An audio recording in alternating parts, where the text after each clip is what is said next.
خداوند کے زندہ اور پاک کلام میں سے تواریخ کی دوسری کتاب اس کا 20واں باب۔ اس کے بعد ایسا ہوا کہ بنی مواب اور بنی امون اور ان کے ساتھ بعض امونیوں نے یہوشفت سے لڑنے کو چڑھائی کی۔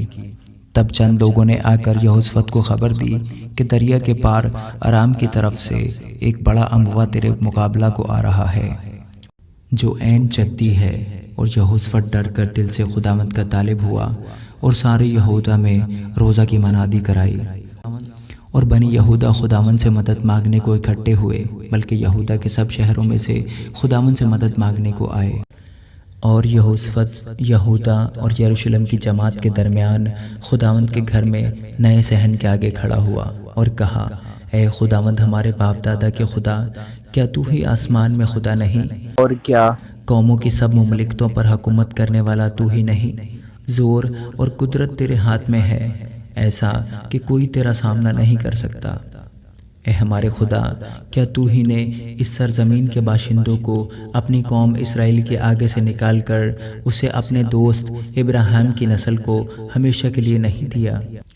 چنانچہ وہ اس میں بس گئے اور انہوں نے تیرے نام کے لیے اس میں ایک مقدس بنایا ہے، اور کہتے ہیں کہ اگر کوئی بلا ہم پر آ پڑے، جیسے تلوار یا آفت یا وبا یا کال، تو ہم اس گھر کے آگے اور تیرے حضور کھڑے ہوں گے، کیونکہ تیرا نام اس گھر میں ہے، اور ہم اپنی مصیبت میں تجھ سے فریاد کریں گے اور تو سنے گا اور بچا لے گا۔ سو اب دیکھ، امون اور مواب اور کوہ شعیر کے لوگ جن پر تو نے بنی اسرائیل کو جب وہ ملک مصر سے نکل کر آ رہے تھے حملہ کرنے نہ دیا، بلکہ وہ ان کی طرف سے مڑ گئے اور ان کو ہلاک نہ کیا۔ دیکھ وہ ہم کو کیسا بدلہ دیتے ہیں کہ ہم کو تیری میراث سے، جس کا تو نے ہم کو مالک بنایا ہے، نکالنے کو آ رہے ہیں۔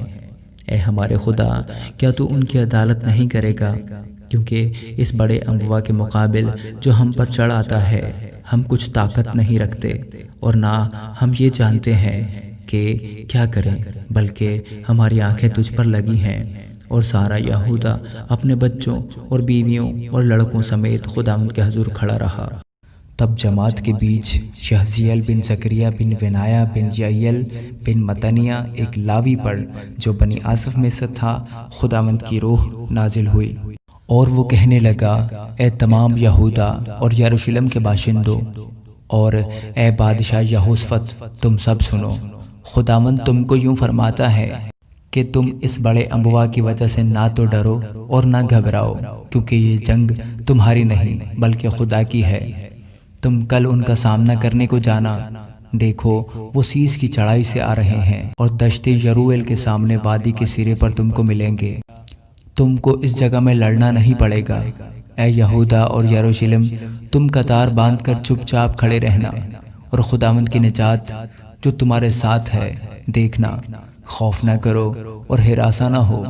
کل ان کے مقابلے کو نکلنا، کیونکہ خداوند تمہارے ساتھ ہے۔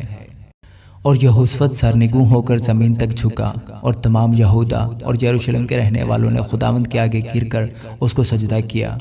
اور بنی کہات اور بنی کورہ کے لاوی بلند آواز سے خداوند اسرائیل کے خدا کی حمد کرنے کو کھڑے ہو گئے، اور وہ صبح سویرے اٹھ کر دشت تکو میں نکل گئے۔ اور ان کے چلتے وقت یہوشفت نے کھڑے ہو کر کہا، اے یہودا اور یروشلم کے باشندوں، میری سنو۔ خداوند اپنے خدا پر ایمان رکھو تو تم قائم کیے جاؤ گے، اس کے نبیوں کا یقین کرو تو تم کامیاب ہوگے۔ اور جب اس نے قوم سے مشورہ کر لیا تو ان لوگوں کو مقرر کیا جو لشکر کے آگے آگے چلتے ہوئے خداوند کے لیے گائیں اور حسن تقدس کے ساتھ اس کی حمد کریں، اور کہیں کہ خداوند کی شکر گزاری کرو، کیونکہ اس کی رحمت ابد تک ہے۔ جب وہ گانے اور حمد کرنے لگے تو خداوند نے بنی امون اور مواب اور کوہ شعیر کے باشندوں پر جو یہودا پر چڑھے آ رہے تھے کمین والوں کو بٹھا دیا، سو وہ مارے گئے، کیونکہ بنی امون اور مواب کوہ شعیر کے باشندوں کے مقابلہ میں کھڑے ہو گئے کہ ان کو بالکل تحتیق اور ہلاک کریں۔ اور جب وہ شعیر کے باشندوں کا خاتمہ کر چکے تو آپس میں ایک دوسرے کو ہلاک کرنے لگے۔ اور جب یہودا نے دید بانوں کے برج پر جو بیابان میں تھا پہنچ کر اس اموا پر نظر کی تو کیا دیکھا کہ ان کی لاشیں زمین پر پڑی ہیں اور کوئی نہ بچا۔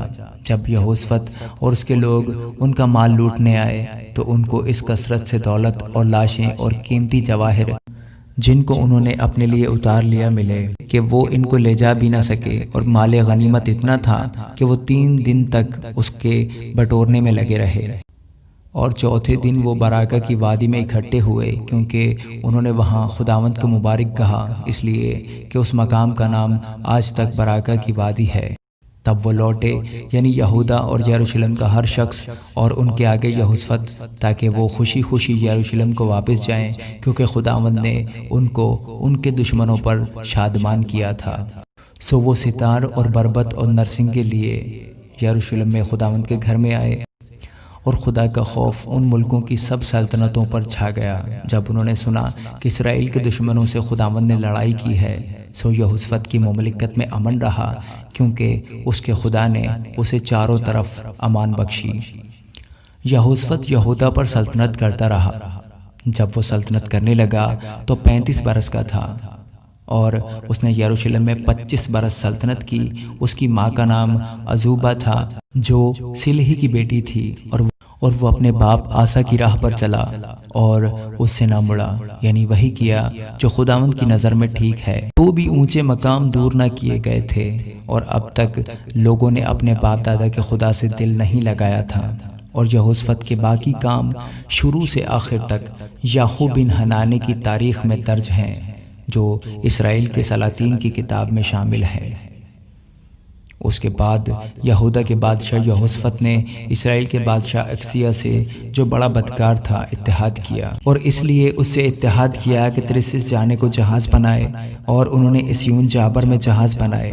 تب علیزر بن دودواہو نے، جو مریسا کا تھا، یہوشفت کے برخلاف نبوت کی اور کہا، اس لیے کہ تو نے اخزیہ سے اتحاد کر لیا ہے، خداوند نے تیرے بنائے کو توڑ دیا ہے، پس وہ جہاز ایسے ٹوٹے کہ ترسیس کو نہ جا سکے۔ آمین۔